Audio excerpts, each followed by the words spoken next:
이 아브라함의 그 시련, 지난주에 그 한계 상황에 처한 아브라함 또 인간, 그러면서 그 설명 중에 하느님이 하느님이심을 드러낸다라는 말, 이게 영신수련에 있는 그 표현이에요. 근데 이 하느님이 하느님이심을 드러낸다는 것은 우리가 어떻게 이해할 수 있냐면은 정말 우리는 맨 이 마지막 한계 상황에 가면은 하느님을 찾지 않나요? 그전에는 우리 능력에 의지해서 우리 방식으로 해결하려고 하다가 정말 모든 것이 다 가능하지 않을 때 마지막에 하느님께 의지하고 하느님을 찾고 하는 그러한 인간 실존들을 우리 경험하는 것 같습니다. 저는 지난번 지금도 우리가 다 끝난 게 아닌데 그 팬데믹 상황 안에서 정말 인간의 능력이 한계가 있구나 이런 것들을 참 많이 느꼈어요. 그때 더 하느님을 찾게 되고 인간의 그 과학적 지식이라는 것이 유용하긴 하지만 우리가 갖고 있는 것이 참 무력하다 이런 느낌을 받았었죠. 그리고 그 한계 상황에 처했을 때, 그 아브라함의 신인식을 한층 더 이렇게 바꾼다, 이런 표현들도 있었던 것 같아요.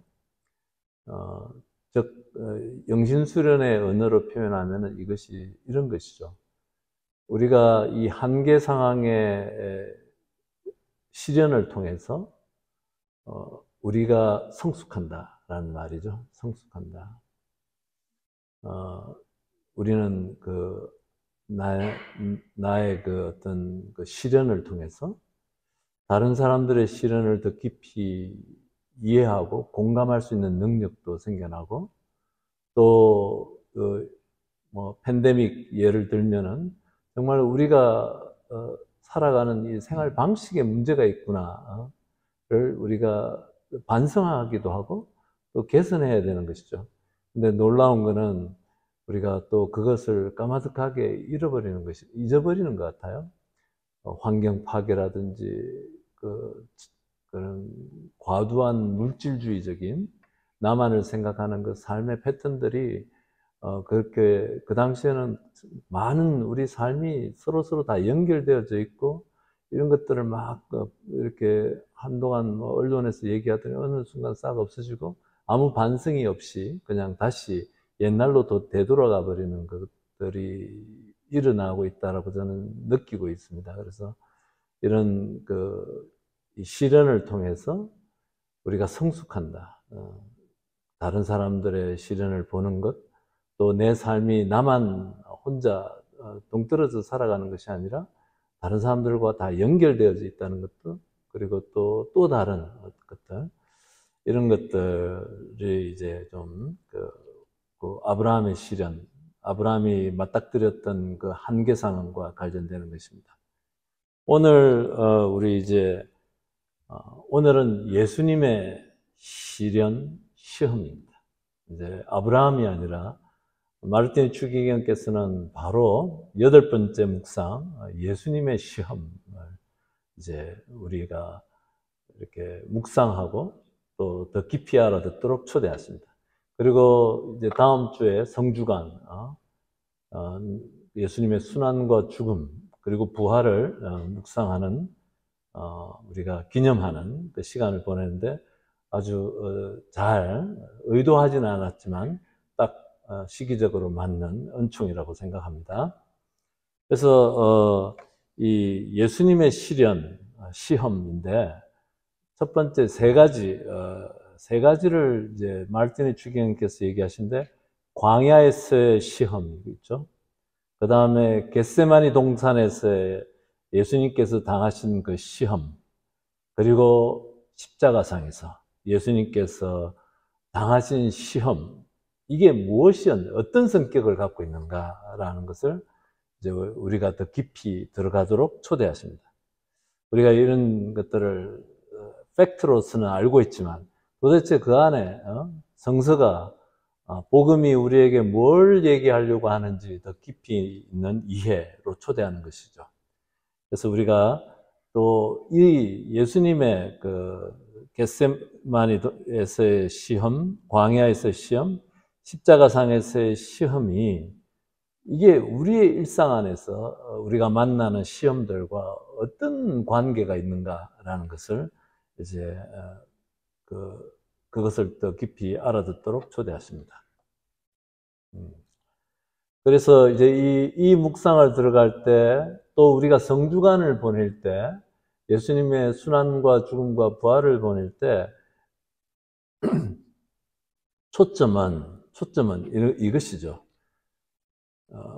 그 예수님의 아픔을 내가 같이 느낄 수 있는 은총, 예수님께서 걱정하고 근심하시는 것을 같이 느끼는 은총을 청하라, 이런 말씀을 하시는 것이죠.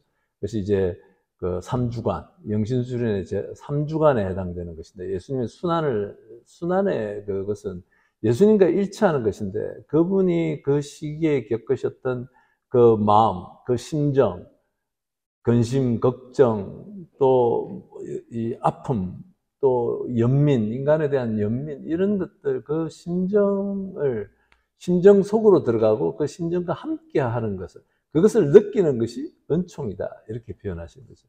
그러니까 제가 계속 끊임없이 우리가 그 영성 독서를 하면서 계속 얘기하는 그 예수님의 마음과 일치하는 것, 내적인 일치가 은총이고 그것이 복음이다.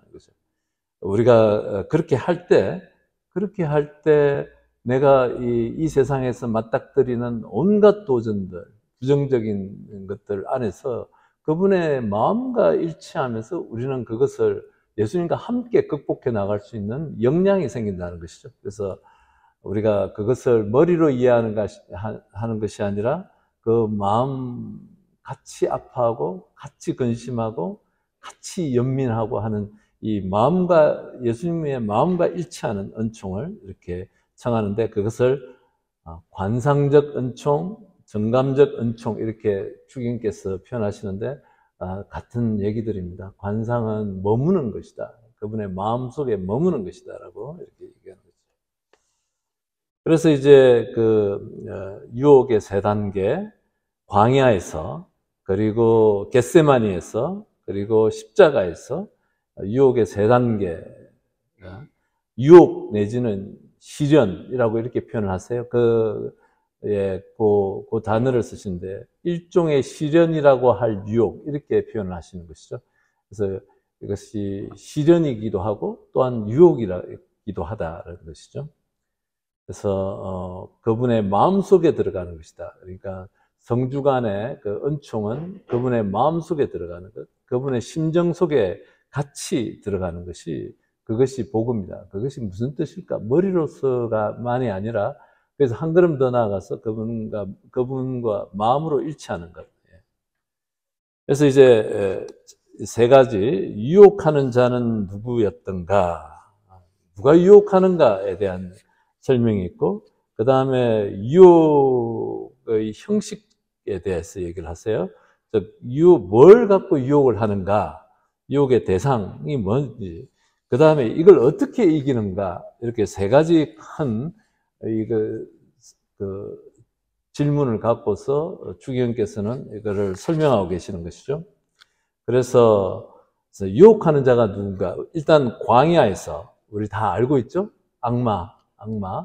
그리스 말로 디아블로스라고 하는 그 그리스 말, 여기서 데블이 나온 것이죠. 악마. 이것이 히브리 말 사탄을 번역한 말이죠. 그래서 그 말 의미가 분열시키는 자다.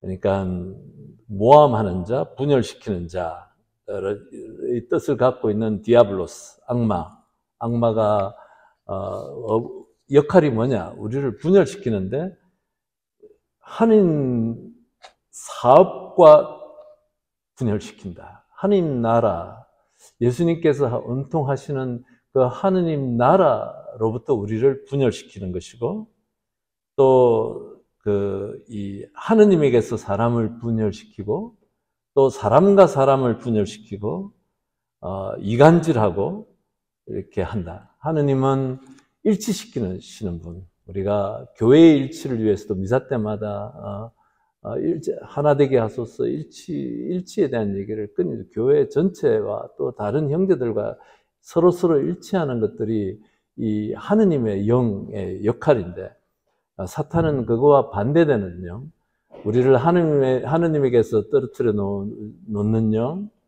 또 사람들로부터 떨어뜨려 놓는데, 그 사람들의 떨어뜨려 놓는 방식들도 여러 가지가 있죠. 계속 단점만 보게 한다든지, 계속 부정적인 것만 자꾸 내 눈에 들어오게 한다든지 하는 이런 것들이 다 이간질하는 그 영의 그 작용이다라고 우리가 볼 수 있는 것이죠.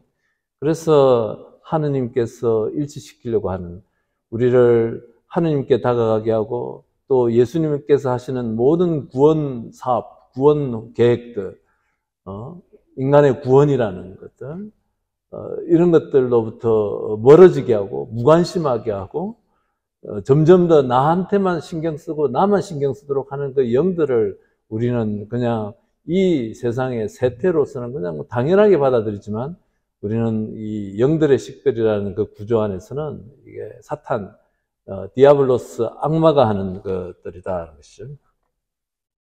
하느님은 합일시키는 것이고, 사람들끼리 하나 되게 하고,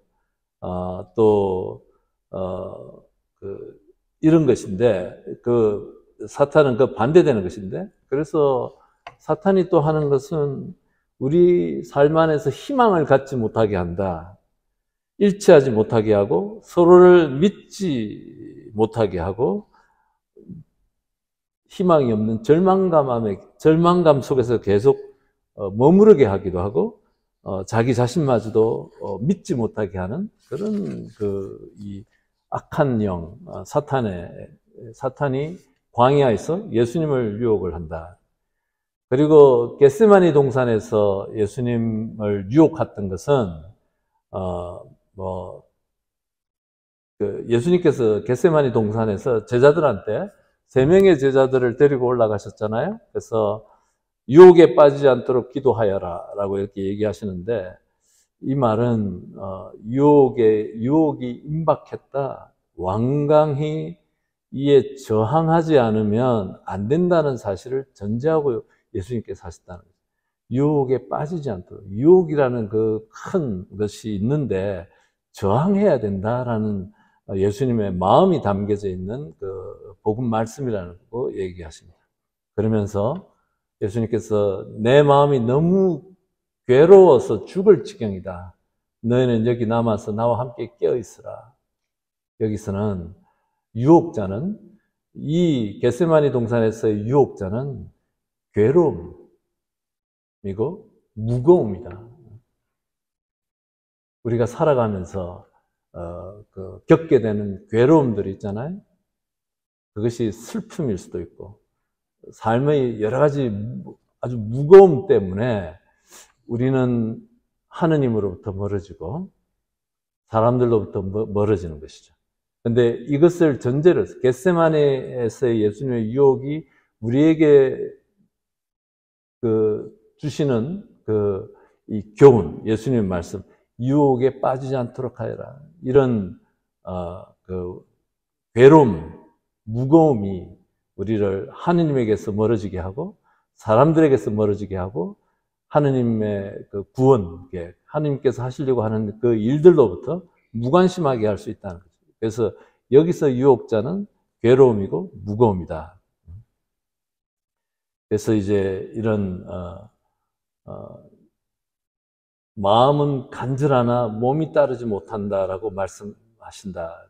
그래서 이 몸이라는 것은 정말 하나님의 은총 없이 자기의 힘으로 버텨야 하는 처지에 빠진 모든 사람들이 겪고 있는 그 유혹이라는 거죠. 우리도 정말 그 안에는 무력감도 있고 무의미함도 있고, 책에서 이렇게 마르틴 추기경님은 이렇게 얘기하십니다. 허약함, 우리의 정말 허약함들, 슬픔들, 권태, 혐오감, 나른함, 이런 것들이 다 이 몸과 관련됐는데, 이것이 정말 몸이 따르지 못하는, 우리가 일상 안에서 자주 겪게 되는 이 모든 것들, 바로 이 겟세마니 동산에서 예수님께서 이렇게 유혹당하셨고 시련당하셨던 그 몸, 정말 마음은 간절하나 몸이 따르지 못한다라고 말씀하셨을 때, 그 유혹을,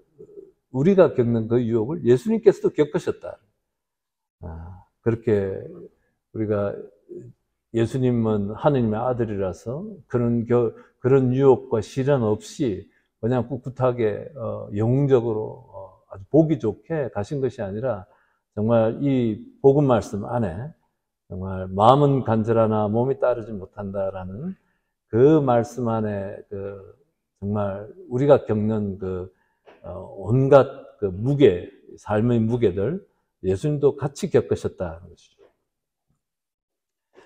그리고 십자가 밑에서 유혹하는 사람들은 다양하게 나온다. 그러니까 거기에는 지나가는 사람들도 있었고, 그다음 백성의 지도자들이 있었고, 그다음에 군인들도 있었고, 또 같이 십자가에 매달린 강도조차도 예수님을 유혹하고 예수님을 시험에 빠지게 하는 것이죠. 그래서 지나가던 사람들 어떤 사람들이냐면은 그냥 아무렇게나 믿고 쉽사리 영향을 받는 사람들, 그래서 쉽사리 한마디씩 툭툭 던지는 사람들, 우리 이런 사람들 때문에 속 많이 상하지 않나요? 살면서 아무 생각 없이 툭툭 던지면서 십자가를 갖다가 그냥 가슴에 못을 팍팍 박아버리는 이런 사람들이 지나가는 사람들이고 행인들이다. 십자가 밑에서 예수님을 보면서 그 사람들이 그렇게 예수님을 대하는 것이에요.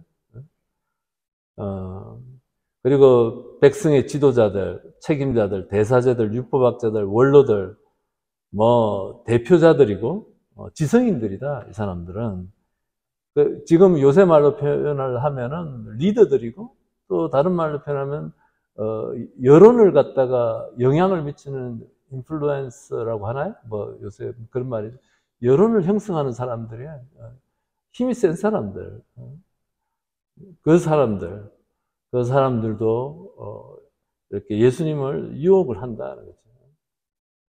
그리고 군인들, 그냥 시키면 시킨 대로 아무 생각 없이 앞뒤 어떤 의미를 생각하지 않고 이런 지도자들의 그 세계관을 지탱하는 그런 사람들이 있고, 강도, 절망한 사람들이고, 소외당한 인간들이고, 인생의 의미를 알만한 여건이 전혀 없었던 인간들, 자기의 이 절망감을 납득이 안 가는 행동을 하는 사람에게 쏟아붓는 인간들, 이렇게 표현하는데, 저희들 예전에 예수님의 순환, 우리 다음 주에 우리가 순환, 바로 순환기 돌아오는 주일날, 패션 선데이, 팜 선데이, 이렇게 우리가 이제 독서를 하게 되는데, 예수님의 뺨을 때리는 사람들, 침 뱉는 사람들 보면은 저 밑에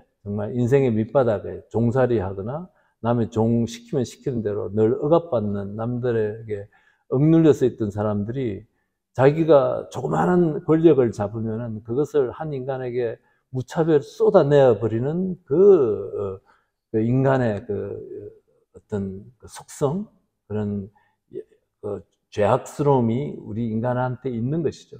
약자를 향해서 오히려 그런 연민을 느껴야 되는데, 연민을 느끼기보다는 오히려 그런 자기네들의 불평 불만을 한 사람한테 다 쏟아버리는 이런 모습들이 십자가 밑에서 다 벌어진다는 것이죠. 그 사람들이 다 예수님에게 시련을 안겨주고 시험을 안겨주는 것이고, 또 유혹하는 자들로 드러난다. 근데 이런 사람들이 우리의 삶 안에도 너무너무 많다는 거죠.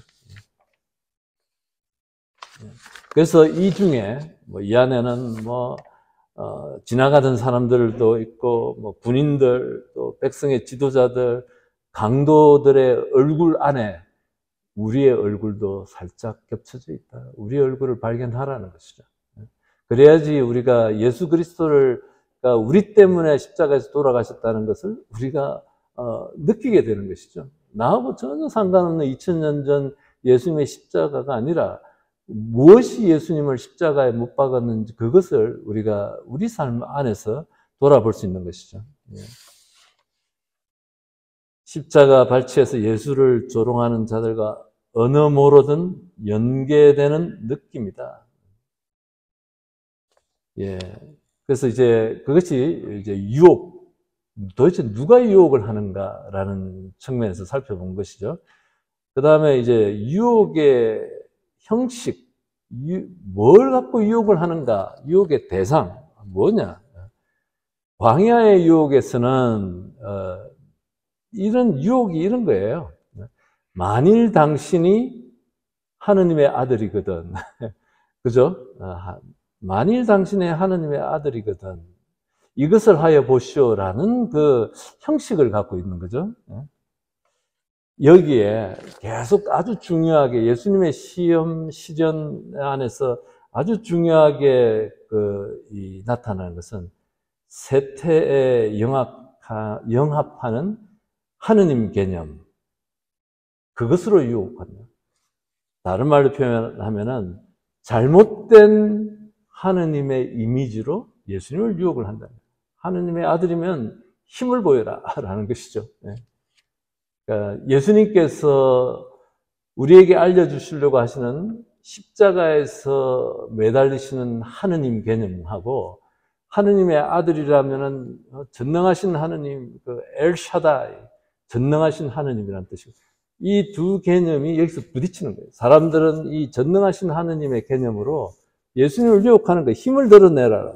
근데 예수님은 자기를 구원하실 줄을 모르는 하느님을 이렇게 드러내시고 약함을 받아들이시는 하느님을 우리한테 드러내는 이 두 가지가 충돌하고 있다. 그래서 여러분들께서 이걸 두고 묵상하셔야 됩니다. 어쩌면 우리 평생에 걸쳐서 이 예수님의 광야의 유혹을 우리가 묵상하고 기도해야 되는데 만일 당신이 하느님의 아들이거든 이 돌들로 하여금 빵이 되도록 해보시오라는 것 안에는 그 당시 사람들이 가졌던 하느님에 대한 일반적인 신개념, 힘을 드러내는 그 하느님이 있는데 반대로 예수님은 그것을 거절하신다. 그래서 약함을 드러내는, 약함을 받아들이는 그 하느님을 드러내신다. 그래서 십자가상에서도 이런 유사하다. 십자가상에서도 이런 유혹이 나오는데 바로 지도자들, 대사제들, 원로들, 군인들, 강들 모두 한결같이 동일한 납법으로 당신 다른 사람도 구원하였으니 당신도 구해보고 우리도 구원하시오라는 똑같은 형식이다.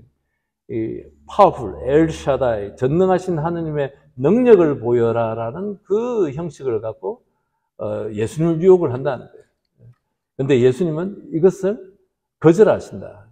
이것이 예수 그리스도의 십자가의 가장 큰 신비이고 또 가장 큰 은총이라고 저는 생각을 하는 것이에요. 그래서 우리가 이것을 두고 묵상하고 내면화시켜야 된다고 생각합니다. 그리고 이제 광야에서의 그 두 번째 그 유혹이 있는 것이죠. 여기에는 다 두 번째 이렇게 유혹 다 이 세상에 이게 이제 복음서마다 순서가 둘째하고 셋째가 이렇게 바뀌어진데 루카 복음서의 두 번째 유혹은 높은 산 위에 올라가서 세상을 다 보여주고 그리고 나한테 만약에 엎드려 절만 하면 이 모두가 당신 것이요 라고 하는 그 유혹들 다 기억하실 거예요. 이 유혹을 마르티니 추기경님은 이렇게 설명을 하시네요. 유용한 설명이고 굉장히 파워풀한 설명이라고 생각합니다. 뭐냐면은 이 세상의 주도권을 쥐고 있는 사람들, 또 권력자들, 또 다른 말로 표현하면 세태이기도 하겠죠. 거기에 편입되도록 초대하는 것이죠. 이 세상의 권력자들, 이 세상에서 처신하는 방식, 어떤 양상으로든지 이 세상의 주류와 하나가 되도록 유혹받는 것이다 라고 이렇게 얘기를 하십니다. 우리가 이 세상의 흐름들 안에서 세상의 그 유혹들 안에서 하느님을 선택하고 하느님을 식별하고 하는 것들 우리가 필요한 것이죠. 그래서 저번 이 유혹의 대상물에 대해서 이렇게 우리가 종합적으로 좀 정리를 하자면 이런 것이죠. 능하시고 위대하신 하느님, 엘샤다이. 제가 필리핀에서 공부할 때 필리핀에 아주 굉장히 파워풀한 카톨릭 안에 있는 무브먼트가 엘샤다이 그룹이었어요. 이분들이 기복적인 신앙을 가지고 이렇게 하는데 그냥 이렇게 하는 엘샤다이 그룹이 있었는데 능하시고 위대하신 하느님을 과시하라는 그 신개념을 가지고 예수님을 유혹을 한다. 당신의 특권과 놀라운 일들을 보이시는 방식을 그것을 두고서 유혹의 대상이 되고 예수님이 그것을 거절하는 형식으로 구성이 되어져 있다는 것이죠. 그리고서 또 이게 이제 광야 유혹에서도 뿐만이 아니라 예수님께서는 겟세마네에서의 유혹에서도 보면은 이런 것이죠. 만일 원하시면 거두어 주십시오. 하실 수 있으면 거두어 달라고 예수님께서 이렇게 말씀하십니다. 이 말씀은 거두어 달라는 예수님의 성부 하느님께 대한 그 기도는 거두어 달라는 것은 인간의 연약함을 드러낸다. 인성의 연약함, 예수님께서 약함을 드러내 보이시면서 그 쓰라린 맛을 보지 않았으면 좋겠다라는 자신의 바람을 이렇게 표현하는 것이죠. 그래서 저는 이 부분이 되게 저에게 많은 질문을 던지는데, 광야에서의 이렇게 성자의 특권을 행사치 않기로 하는 결단, 그것과 그 다음에 이 동산에서 인간적 약함을 사이에서, 그러니까 광야에서 돌을 빵으로 만드는 만약 그 길을 선택했다면 예수님께서는 동산에서도 죽기까지 괴로운 슬픔에서 벗어날 방도를 죽지 않을 방도를 선택했을 거라는 거예요. 돌을 빵으로 되는 선택을 했다면 이 십자가의 고통을 겪지 않는 방법도 선택하셨을 거다. 그것이 연결되어져 있다라는 주기형님의 통찰이고 이것이 대단히 중요한 것이죠. 그래서 예수님의 십자가는 우리를 위한 모든 일을 위한 구원에 대한 건데 이것이 위대한 힘을 드러내는 전능하신 하느님의 힘을 드러내는 그 하느님의 선택을 했다면 예수님께서 십자가에 돌아가신 길을 선택하지 않았을 것이다. 그 얘기를 하는 것입니다. 그래서 요 부분들을 여러분들이 좀 오랫동안 머물렀으면 좋겠다 이런 생각이 듭니다. 그래서 예수님께서는 겟세마니 동산에서 약함을 선택하셨다. 광야에서의 특권 행사를 거부하셨던 것처럼 그 쓰라린 맛을 철저히 맛보시는 것을 선택을 하고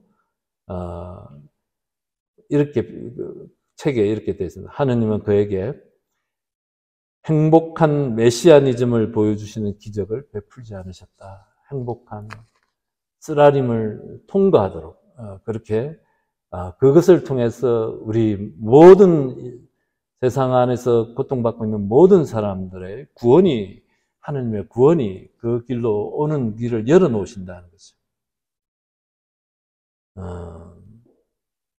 예. 그래서 이런 것들,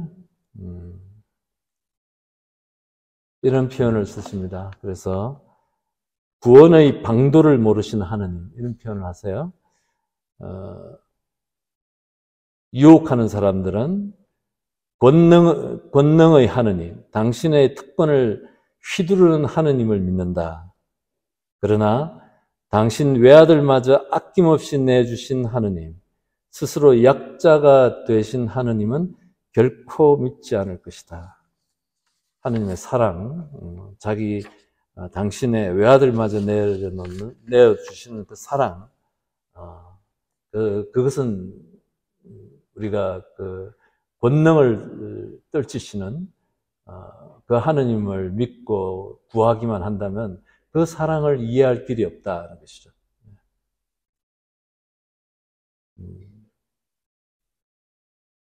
예. 그래서 이제 책을 좀 이렇게 좀 여러분이 이렇게 참고하시면 좋겠고, 그러면 이제 세 번째 질문, 유혹에서의 승리는 어떻게 오는가? 예수님께서 이 세 가지 유혹, 광야에서, 겟세마니 동산에서, 십자가에서 모두 그 유혹, 시련을 이겨내시는데 그것은 어떻게 오는가? 예수님의 승리는 신학적 추론이나 장황한 설명에 통해서 오지 않고 순종을 통해서 온다. 딱 그 말씀이죠. 순종을 통해서 하느님 아버지께 순종한다. 예수님께서는 이렇게 돼요. 성서에 이렇게 기록되어 있다라고 하시면서 사탄의 유혹을 물리치신다. 하느님 말씀에 복종해야 한다는 뜻을 드러낸 것이죠.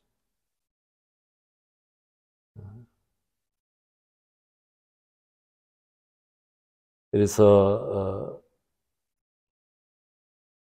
겟세마니 동산에서도 광야에서는 성서에 이렇게 기록되어 있다라고 해서 하느님 말씀에서 복종해야 되는 것을 보여주셨고, 겟세마니 동산에서도 아버지의 뜻이 이루어지게 하십시오. 내 뜻대로 말고 아버지의 뜻이 이루어지게 해 주십시오라고 해서 하느님 아버지께 순종하셨다.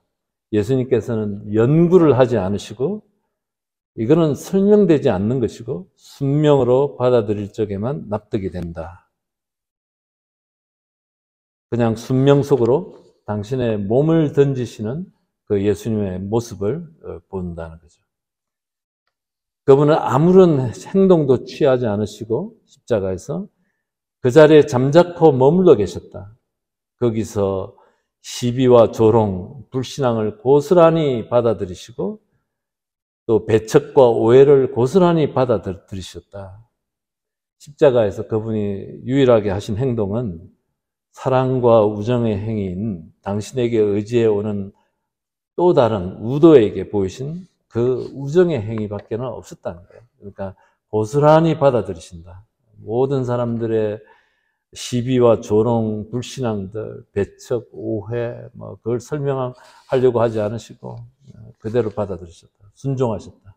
그래서 루카복음 23장의 46절에 그분의 최후의 말씀, 아버지 제 영을 아버지 손에 맡깁니다라는 것은 저 밑바닥까지 순종하셨다. 그렇게 그 유혹과 시련을 이겨내셨다. 그것을 우리에게 보여주신다. 그래서 우리가 이제 맨 마지막에 그 세 단계 순종에 대해서 주님께서 말씀하시는데 이것은 사실은 그 전에 우리가 했던 겸손의 3단계 이것과 중복되는 것이죠. 우리가 이제 맨 처음에 겸손, 그 다음에 순종 혹은 복종, 그 다음에 세 번째는 사랑, 이 세 단계인데 그 전에 기억하실 거예요. 겸손의 첫 번째 단계는 죄를 짓지 않는 그 이제 첫 번째 겸손을 얘기하는 것이고, 두 번째는 하나님께서 원하시는 것을 우리가 찾아서 행하려고 하는 순종과 복종이 있고, 세 번째 가장 높은 단계는 사랑에서 최고의 단계는 당신의 모든 특권을 내던지신 그리스도 안에서, 예수 그리스도 안에서 당신의 모습을 드러내신 하느님을 사랑으로 받아들이고 그것에 응답하는 것, 그것이 최고답니다.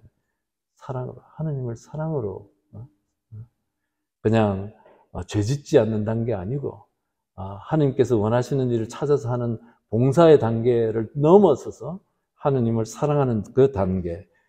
그래서 복음서 전체는 그 사랑을 계속 깔고 있다는 것이죠. 우리가 하느님께 대한 사랑으로 우리 세상의 그 시련과 유혹, 시험을 이겨나갈 수 있다. 이렇게 얘기했습니다. 네, 좋습니다. 이 내용이 우리 성주관하고 딱 겹쳐서 저는 이건 의도 전혀 하지 않았고, 그냥 하나님께서 또 우리에게 주시는 작은 은총이라고 생각합니다. 성주관을 잘 보낼 수 있도록 우리가 갖고 있는 이 신앙이 얼마나 귀한 것인지, 우리가 이 신앙을 알아들으면 들을수록 우리 삶이 넓어지고 깊어지고, 또 다른 사람을 대하는 그 관계들이나 이런 것들이 바뀌는 것이죠. 그래서 이런 은총의 그 성주간을 보내시고 부활주간을 보내시기 바랍니다. 영광성으로 마치겠습니다. 주님, 저희들을 이 자리에 불러주신 것에 감사드리고, 또 당신의 사랑으로 저희들을 이끌어 주심에 감사드립니다. 영광이 성부와 성자와 성령께, 성부와 성자와 성령